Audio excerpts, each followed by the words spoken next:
Good morning, everyone. Welcome. And those who are joining us today who weren't with us yesterday, welcome again. You missed a fantastic day yesterday. But there's plenty of people here you can talk to about it and find out actually what went on. And there were some very particular highlights. As it happens, I have the privilege to go visit the Wollonga School. And you probably don't know this little known fact is that they were using tablet technology in 1860. And the way they were using it was they're very close to a slate quarry. So when you go into the classroom, you get this little bathroom tile-sized slate with a sharpened charcoal sort of slate tube, which is your stylus, and that was your medium to write and do your mathematics. And I have one at the office because I was so enamoured by it when I saw it, and I'm regretting not bringing it today. That's what I noticed when we're looking at the James Bassett classroom. There are, there's a lot of time has passed, but sometimes not much else has passed. Okay, the next presenter, Patrick Spiers. Patrick has been doing in this game for a very long time, and one of the things that I really admire about this community is the sense of leadership that's displayed by nearly everyone within this community. Everyone's got highly innovative projects, okay, and really champion these projects well beyond their pay and well beyond their role. They're very passionate people, as you can see from the presentations we've had today. So Patrick is one of those people and has been working in the New South Wales Department Field of Mars with New South Wales DEC, and with a focus on environmental education and education for sustainability. And in 2000, this year actually, he received a Premier's Award for Innovation, which enabled him to undertake some international study of global best practice in virtual collaboration and outreach. Okay, so please join me in welcome to the stage Patrick Spiers.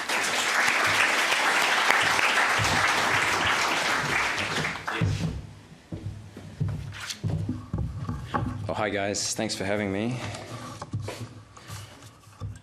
That's a tough act to follow. I especially liked Eleanor, Tanya and Joe. There's some great things that you guys are doing which are our bread and butter as well. Let's see if this works. Great. So guys, that's me. That's Field of Mars Environmental Education Centre. It's actually only about 6 kilometres as the crow flies that way on the Lane Cove River in Sydney. And it's part of a network of environmental education centres in the state of New South Wales. We're one of the urban ones, but they're all over the state. There's actually 24 of them. And if you're a New South Welshman, you'd probably do well to actually go and find your local EEC and chat to them if you're interested in any of the stuff I mentioned today. Here they are. And typically, there's no sort of set description of an EEC, but this is the sort of thing which we've historically done for about the last 30 years. So we are teachers. We're paid by the Department of Education and Communities. We work in all ages, all key learning areas. We do this sort of stuff, but come on. It's the red stuff down the bottom, which is a bit more recent, which has been quite exciting, and Nick sort of alluded to sort of my energy in that area. Now, originally I was going to talk today in a teacher type sort of way, but after discussion with the organisers, I've decided to sort of slant this a little bit towards maybe those cultural organisations who may be thinking of taking this on or be early on in their journey, and to give you a very sort of home-cooked grassroots view of how it's worked for us in the Department of Education and Communities in this fantastic crossover situation where we're effectively an outreach provider, but we're also well in cahoots with the teachers and their programming and their teaching. It's actually a politically loaded term often, the coalface for teachers. People sort of chanting it out the front on Macquarie Street whenever there's a pay issue and all sorts of things like that. But when we talk about the coalface for a teacher, typically it's interpreted as the reality of balancing your school's bureaucracy with the curriculum with these little guys and their needs on the day. And so we've had a lot of experience in our VC outreach and our collaborations that we've run in trying to make that fit the reality of the curriculum, of the classroom coalface. Everybody's referenced this because we have to. Okay, so this is the New South Wales Board of Studies take on the Australian curriculum. I forget the particular parlance which I'm meant to call it. And This is the national curriculum, and it's interesting that the national curriculum, the ACARA one, is the one that actually goes down into a little bit more content compared to New South Wales. Ooh. Ooh. And my point is that I'll come back to is having specific content elaborations on display straight away is not always a good thing when you're asking teachers to think about how they can reimagine teaching and learning and their pedagogies. And hopefully I'll be able to come back to that. So a lot of you guys, I'll skip through this quite quickly, but the New South Wales Connected Classroom model has been around for 7 odd years now. Sue Beveridge, one of my heroes, she was one of the people who, there she is. I love her. Give her a clap. One of the people who was overseen sort of to deliver this in a way that was meaningful for real teaching and learning. And there's a lot to it. Essentially, we can sort of boil it down. There's a bit more than this, but this is sort of what we're looking at out of all those sort of arrows that are coming in. And specifically, I'm going to be talking about video conferencing and data collaboration, even though there's a bit more to it than that. Again, there's a lot of adjectives used in this industry which may not always mean the same things to a coalface teacher as they do to other people. So I'm just going to give you some observations on what these terms often mean to the more thoughtful coalface teachers out there who have got these little chaps to think about. Critically, that engagement is more about just enjoying being there at the time. Engagement is about, becoming a reflective learner and actually having the endurance to persist through a project, even when it's not even that interesting at times. So engagement is a bigger picture sort of trajectory. And this is what we try to work for, and this very much underpins. Is it me? I'll move it. I'll just try to be a bit less evocative. And I'll talk like this. Whereas collaboration, again, it's of course it's more than one thing. It's a big set of terms at the moment. But if you're looking in an educational sense, what that looks like for the group work and the project work that students do, it's often to do with them reflecting about them and their own energy flows, and then assessing a potential partner and working out how to share power, to actually give some of their power to that other collaborative source and actually work together with them to create something. So I would argue that for a student, collaboration is 90% thinking about them and where they're coming from, doing a self-audit almost, and then working out how much they're giving away to share power with the other collaborative people. And it is a very high-risk thing to do with students. It fails a lot. Well, it doesn't fail, but it doesn't look that polished at the end. I think we've all had experience with that. And interactivity, just some questions that you might like to ask yourself is, in an interactive VC session, is it a mental interaction? Is it higher order thinking? Is there interaction between multiple schools where it's a multiple endpoint video conference, which is happening? And lastly, of course, is it possible to have too much interactivity? And in my mind, it's very much a yes. There's time for chalk and talk, and sometimes it is actually in the middle of the video conference, because what I see as the most important thing in how I plan and deliver video conference outreach and collaboration sessions at Field of Mars is this approach, the team teaching approach, where you recognise that teacher in that classroom, you give them a role and you expect that role from them, and you give up some of your power. You refer to them by name, their teacher name, of course. And that way you get a great flow of intellectual interactivity with these sorts of things. It also makes it harder for them to be lazy, basically, because it's clear from the very beginning that they're expected to be a partner in this. And so it's not that, they're doing the video conference thing, sit them down, I can do some marking up the back situation. Yes, you're all laughing. Okay, so here's our current catalogue as it stands, and these are our sort of collaborative outreach sessions up the top. Being an environmental education centre and part of a big state government department, I need to be careful to sort of stay within my little niche, the environmental education / sustainability area, so you can see it's all to do with the bush and all that sort of business. But we do a lot of annual collaborations as well, and I'll chat more about them in the second half. Just a few notes about what we do. Because our bread and butter is field studies and doing curriculum work with executive and teachers at schools, we only get to do this once every 2 or 3 weeks. But when we do it, it all books up, and we can't run enough of these things. I'd love to have an extra staff member and to be able to do this every day of the week. It does quite well. You know, we get a fair few students come through. Some of those are for the outreach sessions, some for the festivals. It might have been more than that in 2012. Bonnie can tell you from Dart. But that's in sort of the second half of the year, and everybody pays per student, and they always get something in the mail. They always get something in the mail, whether it be a lorikeet nest box or art materials or a microscope which can plug into the AV ports on the VC system. They always get something, because remember, our sessions are a collaboration. We expect the flow of information and input and imagery back from them. And our VCs are really long. They kind of go against the grain and the conventional wisdom.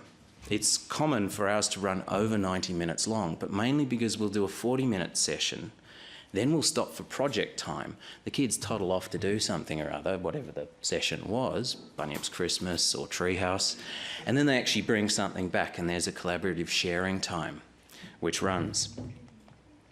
And it's all supported by the Dart guys at Dubbo as well, very ably. When we design these things, and this is something that Mandy and the 3 guys from Victoria mentioned as well, of course it's important to look at those outcomes first. Please don't look at the content first, just look at the outcomes. Block the bottom of the page and think who you are and where your energies come from and how you can work with those outcomes. Then look at the content and think, oh, there's a few good matches there. But if there's not enough, at least this is what I do, I don't do it. Even though some of the content might match, if it doesn't match the sort of umbrella outcome, or at least the skills content of that particular curriculum, and ours usually match a few curriculums, we won't do it. And similarly, if I haven't got a passion for doing it, we won't do it, because otherwise it's just a boring guy talking on a screen. Can I get a hands up? I mean, obviously you're all not from New South Wales, but who knows about the New South Wales Quality Teaching Framework? Yeah, really good. Go back and reread it every month, I reckon. You know, if there's one tip I could give for how you can do stuff that matters in classrooms, keep rereading that one. And we all know that, well, many of you would know that the New South Wales system has effectively been throttled in its bandwidth, and that's because it's a massive system, many endpoints. It's over 3,000 endpoints at the moment, and they want to make sure they can sustain connectivity in all the different virtual meeting rooms which could be running simultaneously. Sometimes that can lead to a fuzzy picture, especially if there's dynamic movement, such as when Ben is presenting from physics on the screen, or playing videos. Playing videos is a classic. I actually think it's a good thing to have throttled bandwidth. It took me a few years to come to this, but it makes you think more clearly about what is the core substance of what you're trying to deliver. You think harder about what you want to push out through that video on the VC system, and because every punch has got to count, and you drop away the fluff if you have to, because nobody likes a muddy screen unless it's got funky music, but even then that only works for a few seconds. There's more about the team teaching approach, and in that team teaching approach, it's almost like theatre sports sometimes. We like using the back camera in our connected classroom setup, and there's a lot of, okay, Miss Phillips from Galarganbone Public School, I'm going to need a student from your school standing up and ready to talk about XYZ in 30 seconds time. Back on track here, we're talking about such and such. And then you can come in with that sort of prepared interactivity. And you're recognising Miss Phillips as a professional, and there's part of that team teaching approach. Our Coalface at Field of Mars is a standard DEC connected classroom setup. Everything else that we've plugged into it is consumer grade, which we basically bought at Tandy or JCar or whatever. And part of the philosophy in doing that is that we've now got a quantity of online flipped videos which can help teachers at other DEC schools up-spec their own systems cheaply after going to Tandy as well to do all this sort of stuff if they're interested. But there's quite a lot in this picture. We run it ourselves. Typically, we're clutching 3 remotes. We use lots of AV inputs, studio lights, all sorts of things. Yeah, live insects, all sorts of live this and that. They always escape. Karen at the museum there once had a lobster, a freshwater crayfish, but it was lobster size, escape in the middle of a VC. We've got the whiteboard with the school names and the teacher names there. You need to be able to talk to these people personally. It's a person-to-person exchange, and that's how team teaching works. And of course coffee, and of course that good attitude that comes with it. These are the big ones, which I reckon. I've underlined 3 schools on the VC just because it's pretty wooden when it's one mob.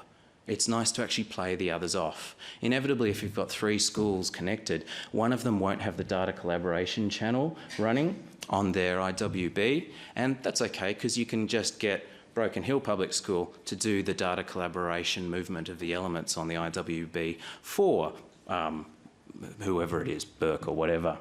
And that's great because the kids are chatting to each other and we just get to have a sip of coffee. Let's see if this works. All right, so this is, a lot of you may have seen this, but this is how we use Bridget data collaboration in a real live way. Sound, please. Now, James, is this spider a boy or a girl? Girl. It's a girl because the palps are nearly the same size all the way up and down. Well done. And the labels are all pretty much in the right spot, so that's perfect. All right, let's do the... So good, it's not auto-playing. So I'm a very firm believer that by having that twin-channel data collaboration experience, there's less opportunity for the students to just sort of revert back into being screen potatoes and watching what's going on. I mean, we all know that our stuff is brilliant, but sometimes they just didn't have enough brekkie or whatever. And so by having stuff which is in concert flashing up on 2 channels, some of which is interactive and project-based, and some of which features photo backgrounds from their own school, which the teacher emailed to me several days or usually several minutes before the VC, you can make it much more tailored to their place and what's going on at their side of things. For Arachnid, we'll actually send out as part of the price, their school gets a little $300 AV microscope as well as all the other art stuff and spider catching gear and things. And yes, they do catch spiders with me like 2,000 kilometres away. And the bottom left image there You find this spider on the is the ground students or in a tree? sending out image of a creepy crawly they just found. Now, did you find it when you were digging around, or how did you collect this one? Dig spot first, don't you? Before we started So you can see the team teaching approach. What you're holding there is a trapdoor spider.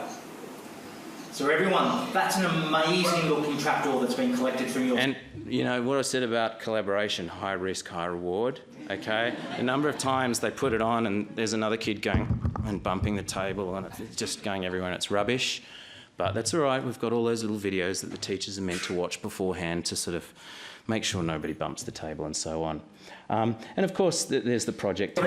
These are little kids who've been doing artwork and they're sharing it, and it's a sharing and caring sort of thing. This is just our little picture-in-picture of our endpoint here. We like the setup whereby we get continuous presence, which means on our endpoint we get to see everybody, and of course our little window of our self-view, but the schools get to see just whoever's talking, which is probably Field of Mars half the time and the other students the rest of the time. Just because it's a big telly, but it's not a massive telly that they have as part of their system. You want everybody to be sending out stuff which dominates and people take notice of. And plus, at one of the other endpoints, there's inevitably somebody going like that. And yeah, everybody tends to look at the moving knee. Okay. And yeah, you know, I'm breaking my rule of sending out video, being careful about sending out video that has lots of movement in it because it doesn't always deal well with the compression. sometimes you've just got to send stuff out. This is at the end of an hour and a half studying on spiders, and of course everybody's boogieing down and doing the jumping spider dance and so on. So on a little bit more to the collaborations. Ooh, I thought I'd be slow and I'm going a bit fast. Good. Regarding collaborations, I remember that definition of collaboration about being able to give up a bit of your power. When I, 2 or 3 years ago, started up this idea of green speak, I realised I had to give away a lot of my power, and it might look crap as a result. But you can only do your best to make sure there's a solid bedrock of skills and help and coaching that the students get, and they can hopefully flower and come up with something good. It was all up. It was 600 kids in one day or something like that, all New South Wales. The goal is unofficial because it's mine, and I'm not allowed to have goals because it was their project. And this is really hard. But this is sort of how I effectively coach them to be ready. And the idea was they should start discussions with the other kids. It's really hard. You've got to say to them, guys, forget what you think your teacher wants you to put down like it's a project, and do what you think other kids want to talk about. And you have to say that over and over again because they've learned school and what they think the teacher wants and how to be a good kid. So there's a lot of that. Interestingly, the teachers who took up Greenspeak had all had careers in business or some other area before they'd been teachers. And they'd all, I think, had a greater idea of how that sort of higher order collaboration stuff was important in the workplace. The unofficial rules, maximum useful interactivity was expected. I came up with a template for the students to use. It was only a 20-minute VC with 10 minutes of chit-chat time afterwards. But critically, interaction was put in there. Interaction and discussion, which is the purple bits, was every 2 or 3 minutes. This was expected, and I know I wasn't supposed to be the big overlord, but yeah, I came down on them if they talked for too long in their practice time. And of course, they had to run a Bridget data collaboration session as well with something meaningful, which sometimes was an interactive game they'd made for the other kids, or sometimes it was just their presentation. And they had to think about the room setup. This is one of Sue's old pictures that I've bludged. Okay, they had to think about that. They had to think about music. They had to think about camera angles and keeping people's energy. And everybody else has shown such wonderful videos so far.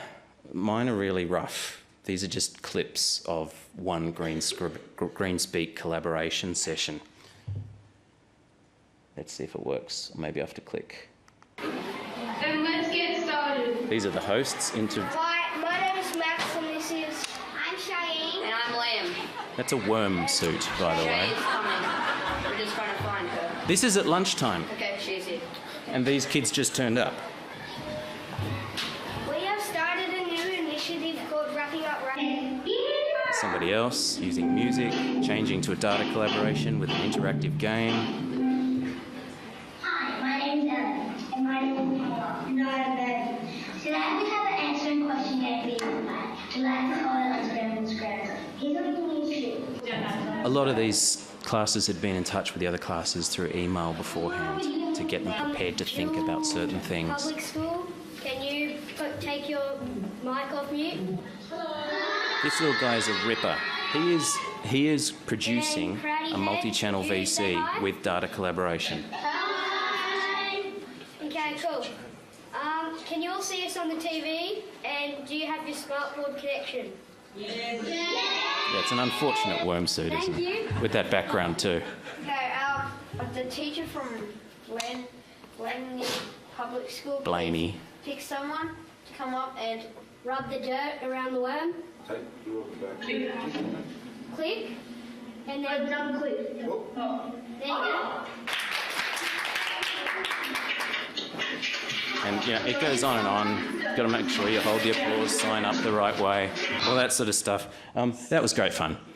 Do that every year. And the Learning for Sustainability Video Conference Festival, we used to run this every year, but it just killed us every year, and we got lots of other things happening. So now it's every 2 years. So I'll be perhaps chatting to you guys through the mailing list early next year for a 2014 festival. Don't be put off by the sustainability theme. It's all just about people taking care of places, which very much sort of covers the heritage side of things. It's 2 weeks of intensive video conferencing. And you've got before and after school PD sessions. Some of the sessions in the after recess and after lunch sessions were presented by teachers, some by museums such as Karen over here and Literature Live and a few other wonderful people in this room, and many by students as well. And this was a big one. This was something like 11,000 kids over 2 weeks. I'm almost finished, Nick. Okay, so if I was to sort of wind up on everything, guys, I've sort of said it before, but this is my summary. You know, if your job description allows you, try to, you know, if you want to listen to me, these are the things I think you should think about. Of course, you know, it's all pretty glib to just put up one-liners like that. Perhaps if you're coming from a cultural or a museum type organisation, yeah, there's a lot of reflection to be had about how to balance your own educating outreach prerogatives from your organisation with that coalface reality. But I suppose if there's one thing to consider when you're designing these things, it's just that one, okay? Because everything counts, doesn't it? So before I finish, please come and visit. Just Google Field of Mars. I ran out of cards years ago. Google Field of Mars EEC, or, whoa, that was quick. There I am. Patrick.Spiers, which is spiders without the D. And thank you for having me.